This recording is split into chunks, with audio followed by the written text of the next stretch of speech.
You were never lost, just taught to forget. I don't remember learning English. Do you? I remember learning the alphabet, singing the songs, practicing the letters, figuring out grammar. But I was already speaking English before any of that. It just happened. It was absorbed, taken in. The same is true for the ego. I don't remember learning ego. I don't remember the moment I first believed that the I spoke of was me. Not just a word, but my identity. But there was a time when it wasn't like this. I remember watching my twin daughters, Una and Ella, when they were very little. At first, they didn't know who was who. If you pointed to one and said, "Who are you?" she might say, "Una." But the other would say, "Una, too." Then a few days later, they would both be Ella. For them, there was no fixed identity, no separation between self and other. They were just here, experiencing life. But then, like all of us, they learned. They learned their names, they learned who they were supposed to be, and with that, the separation began.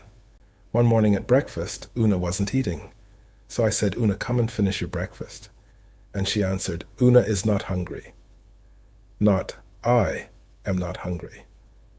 Because at that moment, the I had not yet been absorbed. It was still something separate. But soon enough, like all of us, she learned. She learned that I meant me. She learned that I was her thoughts, her name, her story.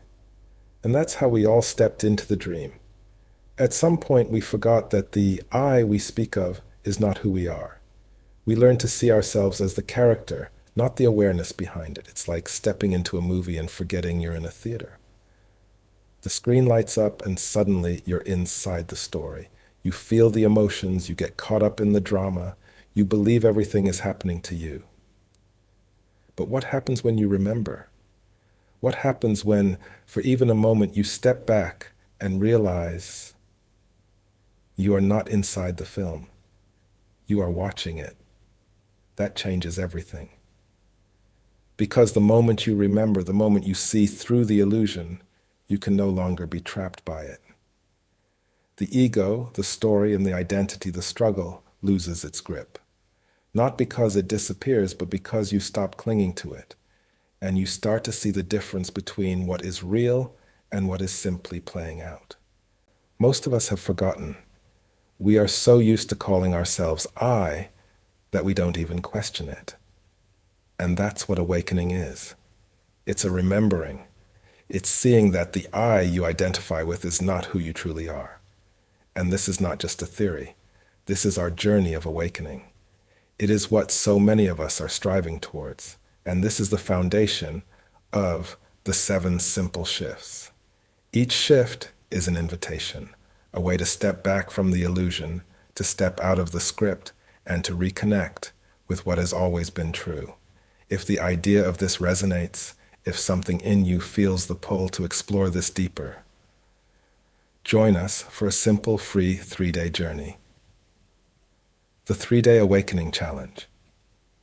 A space to reflect, to see things in a new way, to begin a conversation with yourself that might just change everything.